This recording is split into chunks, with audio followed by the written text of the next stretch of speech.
तो मैं तो इतना कहूँगा, जो आदमी साल में 4-4 बार पार्टी बदल देता हो या समय समय पर चला जाता हो, वो हमें हिंदूवाद की। और वो जो लोग जो हमारे यहाँ से गए हैं, वो तो खुद कांग्रेस के गठबंधन वाली शिवसेना में गए हैं। वो तो इसी से अंदाजा लगा लीजिए उनकी मानसिकता हिंदू विरोधी है या हमारी है। सपोला हमेशा सपोला होता है, वो अपने मालिक को डसता ही है। ये बात आज सच हो गई। और इस बार उन्हें जो आखिरी विदाई जो दी गई है, भविष्य में इन्हें दोबारा। मनोज सैनी है, एक बार वो लोक दल में शामिल हुए, कभी भी चुनाव लड़ते हैं, पर्चा भरते हैं और बैठ जाते हैं। अभी भी हरिंदर मलिक के टाइम में पर्चा उन्होंने खरीदा। वही मैं आज भी कहता हूँ कि सम्मान कुछ लोगों को हजम नहीं होता। नया नया पैसा अगर किसी पे आ जाए, नई नई सत्ता किसी को मिल जाए, नया नया कोई पद मिल जाए, तो उसको हजम करने वाले, उसको सहन करने वाले, उसे बर्दाश्त करने वाले कब लोग होते हैं। जी भाई साहब, लगातार आरोप प्रत्यारोप चल रहे हैं, तो क्या मामला है ये? मामला कुछ भी नहीं है। जो लोग पार्टी से गए हैं वो पहले भी कई बार जा चुके हैं, और इतना बड़ा मुद्दा भी नहीं है कि जो इसमें कोई प्रतिक्रिया दी जाए। लेकिन क्योंकि आप सम्मानित आए हैं और आपके द्वारा वीडियो भी जारी की गई है, तो मैं तो इतना कहूँगा, जो आदमी साल में 4-4 बार पार्टी बदल देता हो या समय समय पर चला जाता हो, वो हमें हिंदूवाद की दुहाई देगा। और वो जो लोग जो हमारे यहाँ से गए हैं, वो तो खुद कांग्रेस के गठबंधन वाली शिवसेना में गए हैं। वो तो इसी से अंदाजा लगा लीजिए उनकी मानसिकता हिंदू विरोधी है या हमारी है। हमारे ऊपर दर्जनों मुकदमे हैं, निजी मुकदमा कोई नहीं है। किसी की बहन बेटी को बचाने के लिए कहीं गौकशी का मामला है जो अभी भी विचाराधीन है, अलनूर मीट प्लाट का मामला है। तो किसी के कह देने से कि हम हिंदू विरोधी हैं, हमारी मानसिकता जो है हिंदुओं के खिलाफ है, इतना लंबा समय हो गया आपको देखते हुए, लगभग 30 साल, और 30 साल बाद हमारी सोच बदलेगी? ऐसा नहीं हो सकता।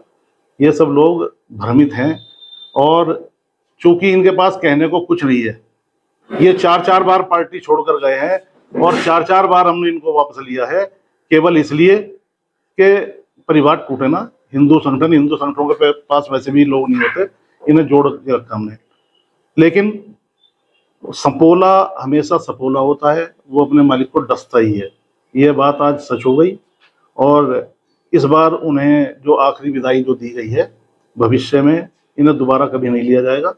और आप भी देखोगे 2-4-6 महीने अभी, क्योंकि ताज़ा मामला है, 2-4-6 महीने में उछल कूद करके ये बैठ ही जाएंगे। इनका कोई वजूद नहीं है। इनका वजूद केवल हमसे था, हमसे मतलब क्रांति सेना से या पहले शिवसेना से। इनका खुद का कोई वजूद नहीं है। अगर तलाश करने पाएंगे तो इनकी इतनी कमियां हैं कि ये चेहरा भी नहीं दिखा पाएंगे जनता के सामने। तो ऐसा क्या हुआ कि इतने सालों का दोस्ती एकदम टूट गई लगातार? नहीं, एक संगठन में देखो आना जाना लगा रहता है, कभी भी इंसान को नीतियाँ पसंद नहीं होती।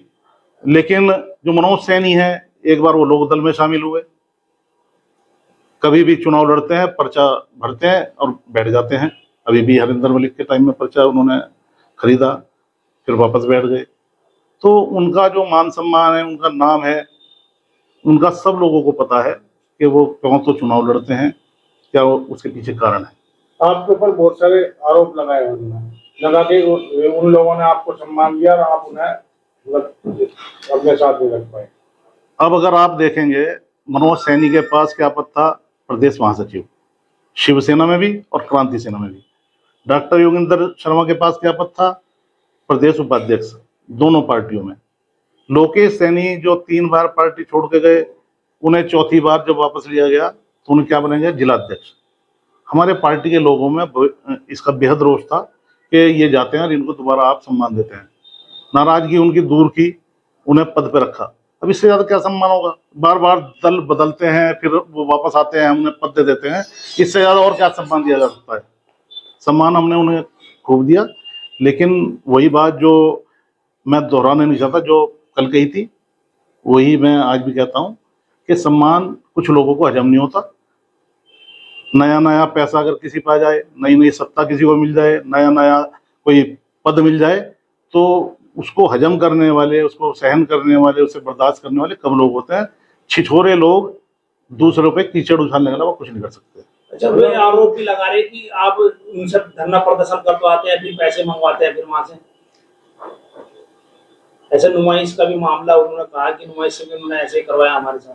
मैं देखिए, हमने तो आज तक समाज में आप लोग रहते हैं और आपको पता होगा हमने कितने लोगों से कभी पैसा लिया है या किसने हमें दिया है।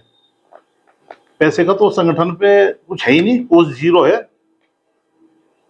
आप लोगों के विज्ञापन लेते हैं, विज्ञापन की पेमेंट नहीं हम देते, हम पे तो पैसा है ही नहीं। हो सकता है उनके पास हो और वो उगाते हो सकता है वो धरना प्रदर्शन, पहली बात तो हमारे होते हैं जनहित के मुद्दों पे, उसमें पैसा कहाँ से आएगा? किसी के खिलाफ धरना प्रदर्शन तो हम देते नहीं, व्यक्तिगत आदमी के खिलाफ। और कभी एक आध बार दिया भी है और उसमें कहीं कुछ इस तरह की सौदेबाजी हुई होगी तो इन्हीं लोगों को, क्योंकि मैदान में तो यही होते थे, हम तो जाते नहीं थे।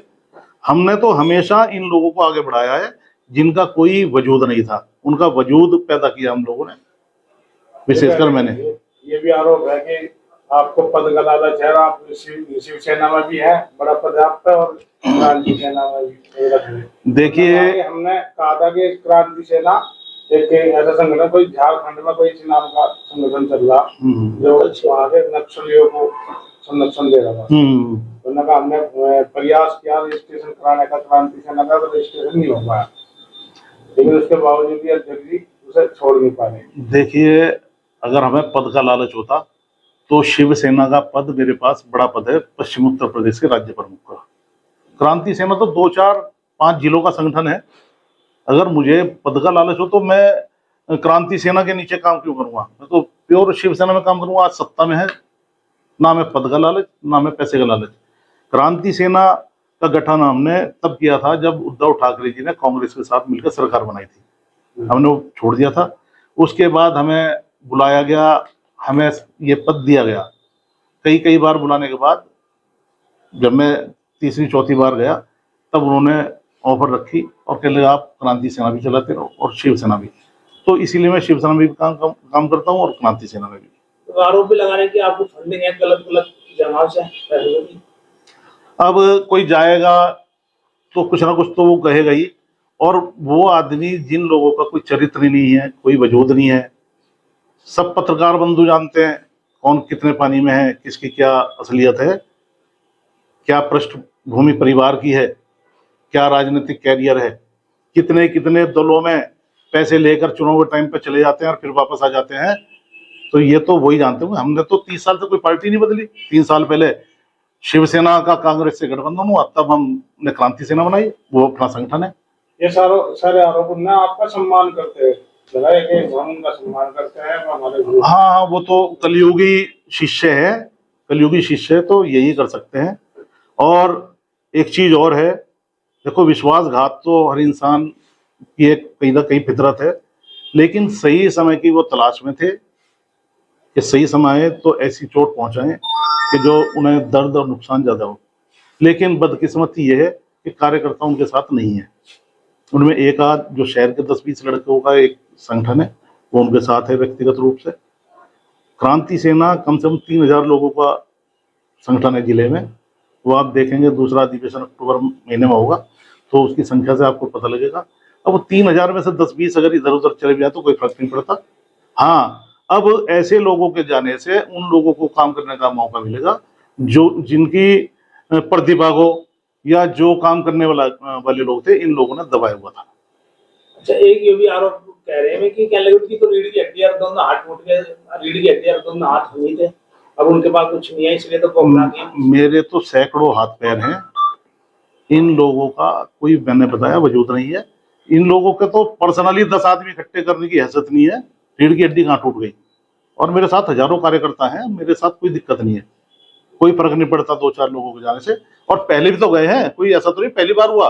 ये जो टूट आप लोगों के द्वारा बताई जा रही है या बता रहे हैं, ये टूट तो पहले भी 2-3 बार हो गई। बताओ संगठन कहाँ खत्म हुआ? क्या फर्क पड़ा संगठन की गतिविधियों पे? एक बार संगठन में जब बड़ी टूट हुई थी तो सनातन धर्म सभा भवन में कार्यक्रम हुआ था, उसमें 1500 से ऊपर की कार्यकर्ताओं की उपस्थिति थी। यदि हमारी रीढ़ की हड्डी टूटती तो हम तो 10-20 में रह जाते, जैसे और हिंदू संगठनों की स्थिति है। आज भी हमारा वजूद, क्रांति सेना का वजूद जनपद में, आसपास के जनपद में सबसे बड़ा है और हमें गर्व है अपने क्रांति सेना पे कि लोग हम पर विश्वास करते हैं और हमारे पदाधिकारी उन लोगों की शिकायतों का, उनकी जो समस्याएं उनका निदान करते हैं, तब लोग हमसे जुड़े हुए हैं। ऐसे नहीं कोई संगठन, हिंदुवादी संगठन यहाँ पर सबसे बड़ा संगठन है। हाँ, और ये जो लोग गए हैं, कई लोग उनमें मुख्य पदों पर थे, तो क्या इससे कोई फर्क पड़ेगा? कोई फर्क नहीं पड़ता इससे। ये पहले भी गए हैं, पहले भी कोई फर्क नहीं पड़ा, आज भी कोई नहीं पड़ेगा। हाँ, ये जो छोटी मानसिकता के लोग हैं, सोशल मीडिया के जरिए, मीडिया के जरिए आरोप प्रत्यारोप कर रहे हैं, हम इनकी बातों को भी कोई महत्व नहीं देते। हमने इन सब लोगों को ब्लॉक करवा दिया है, हम इनकी बातों पे ध्यान नहीं देते, क्योंकि कुत्ते भौंकते हैं, हाथी मदमस्त चलता है, हाथी कभी उनकी तरफ भागता नहीं। तो हमारा कहना यह है कि जो बोल रहा बोलने तो, हम पे उसका कोई फर्क नहीं पड़ता। हम काम में विश्वास रखते हैं और महीने 2 महीने में आपको जब कार्यक्रम होगा पूरे जिला स्तर का, तो आपको महसूस होगा कि क्रांति सेना की ताकत में कोई घटोतरी नहीं हुई बल्कि बढ़ोतरी हुई है। एक सवाल हो गया, अगर ये सवाल हमने उनसे पूछा था, अगर आगे भविष्य में फिर साथ आने का मौका मिलता है तो क्या साथ आ सकते हैं? आचार्य चाणक्य ने कहा है कि जो एक बार धोखा दे दे उस पर दोबारा विश्वास मत करो। लेकिन हम इतने विद्वान, इतने ज्ञानी नहीं है। हमने इनकी कई बार गलतियों को माफ किया है, कई बार गए हैं, इन्हें वापस दुगने सम्मान के साथ पद दिए गए हैं पार्टी के कार्यकर्ताओं के विरोध के बावजूद। लेकिन ये लास्ट बार था, इनकी लास्ट विदाई है। इसके बाद इनका हमारा भविष्य में किसी तरह का, ना पारिवारिक, ना राजनीतिक, ना सामाजिक, किसी तरह का विश्वास नहीं है, ना ही ये इसके काबिल है। अच्छा, आज लोकेश ने ये कहा कि आज आप उनसे मिले और मिलकर कहा कि गलती होगी, अब क्या नाम दोबारा संगठन में आ जाओ। देखो, मुझे घर से बाहर निकलते ही टकराया वो लोकेश सैनी, और मैंने उसको बोला, मैंने कहा भाई तबीयत बिल्कुल ठीक हो गई, हमारे यहाँ तो तबीयत बहुत ज़्यादा खराब रहती थी, यहाँ तबीयत ठीक हो गई हुई। डॉक्टर साहब हमारे झोला छाप डॉक्टर हैं, वो इंजेक्शन लगाते हैं, गुप्त रोगों की दवाई देते हैं, तबीयत ठीक हो गई। तो हंसा वो, भाई इतनी बात भी इसके, वो तो अगर नाक भी रगड़ेगा वापस नहीं ले जाएगा, ऑफर की तो बात दूर। क्योंकि उनकी जो नीतियां हैं वो वाकई बहुत विश्वासघाती, और जैसे बोलते हैं ना आस्तीन के सांप, ये ऐसे लोगों को कह देना अच्छा रहेगा कि आस्तीन के सांप थे, जो पिछले 3-4 सालों से हमें कमजोर करने में लगे हुए थे। ये भी कहना है कि आप हताश हो रहे, लेकिन कार्यकर्ता को फोन कर बात कर रहे हो। कार्यकर्ता से तो मेरा निजी रिश्ता है। मैं कांदले में बैठे हुए कार्यकर्ता को, किस गांव में मेरे कितने कार्यकर्ता हैं, कितने लोगों के नंबर है, मैं उन्हें खुद फोन करता हूँ, कोई दिक्कत नहीं है। कार्यकर्ता को फोन करने में क्या दिक्कत है? कार्यकर्ता तो हाथ में रीढ़ की हड्डी और ताकत कार्यकर्ता ही तो है, ये थोड़ा है, ये तो नेता है जिन्हें हमने नेता बनाया हुआ था। अब देख लेंगे कितने बड़े नेता हैं, 200-400 लोगों का कार्यक्रम करके दिखाए ना अपने बलबूते। अब वो है ना, कहीं का ईंट कहीं का रोड़ा, भानुमति ने कुनबा जोड़ा। एक दल का राष्ट्रीय अध्यक्ष बैठ गया, एक प्रदेश अध्यक्ष बैठ गया, 10 दल हो गए, एक आदमी बैठ गए, 10 तो वही हो गए, और 20-25 हो गए, 35 आदमी की संख्या है, तो कुछ नहीं है। अच्छा, क्या वे लोग पद के लालच में आ सके, या जो बड़े पद चाहिए थे?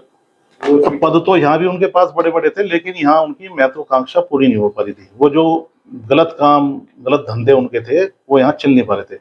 उन्हें समय समय पर अपमानित किया जाने लगा था इस बात के लिए कि भाई ये काम बंद कर दो, ये काम बंद कर दो, ये काम बंद कर दो, लेकिन वो कर नहीं पाए क्योंकि उनके शौक हैं, उनके शौक हैं वो, और उस शौक को वो छोड़ नहीं सकते थे।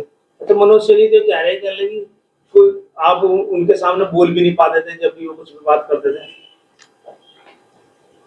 अब छोटी मुंह बड़ी बात, क्या जवाब दें उस आदमी का? ये तो आप देखो कि 2000 लोगों का कार्यक्रम होता तो हम नेतृत्व करते हैं। हमने एक पैमाना बनाया हुआ था कि 100-200 लोगों का कार्यक्रम होगा, तो मुझे नहीं जाना उसमें, मुझे जाना है 300-400 प्लस की संख्या में। मैं उनको आगे बढ़ाता था, क्योंकि रोज रोज तो कार्यक्रम होते नहीं। अब उसका उन्होंने क्या मैसेज निकाला, उनके कहने पे तो 100 लोग भी नहीं इकट्ठे होंगे पाएंगे। मैं बोल तो रहा हूँ, आप उन्हें कहो कि वो 500 लोगों का कार्यक्रम करके दिखाते हैं एक हफ्ते में, और हमसे आप कहो 1000 का, एक हफ्ते में हम 1000 लोगों का कार्यक्रम। अब आपका क्या कार्यक्रम होगा, आगामी क्या कार्यक्रम होने जा रहा है? कितने भी कल पश्चिमोत्तर प्रदेश के तमाम राज्यों में क्रांति सेना और शिवसेना का, जहाँ शिवसेना वहाँ शिवसेना, जहाँ क्रांति सेना काम कर रही है वहाँ क्रांति सेना के बैनर पे एक कार्यक्रम होने जा रहा है, जिसमें मुख्य बिंदु मुस्लिमों की बढ़ती आबादी पर अंकुश लगाने की है। इसके अलावा जो वक्फ बोर्ड हिंदुओं की संपत्तियों पर अपना एकाधिकार धीरे धीरे जमाता जा रहा है, उसमें संशोधन की जो बात सरकार बोल रही है, हमारा कहना है कि वो संशोधन न होने की वजह वक्फ बोर्ड को ख़त्म किया जाए, उसकी कोई आवश्यकता नहीं है। और बीजेपी ने अपने चुनावी घोषणा पत्र में कहा था कि हम सत्ता में आते ही जो हमारे देश में बांग्लादेशी और रोहिंग्या घुसपैठी मौजूद हैं, करोड़ों की संख्या में, उन्हें हम बाहर निकालेंगे। आज चूंकि बीजेपी तीसरे टर्म पर है, उन्हें घुसपैठियों को आज तक छेड़ा नहीं गया, तो हमारा ये भी कहना है कि उन्हें भी निकाल कर वो अपना वायदा पूरा करे बीजेपी सरकार। ये हमारा कल का कार्यक्रम है, जिसमें केवल मुजफ्फरनगर तहसील के कार्यकर्ता जुटेंगे और लगभग संख्या 300 400 कुछ भी हो सकती है।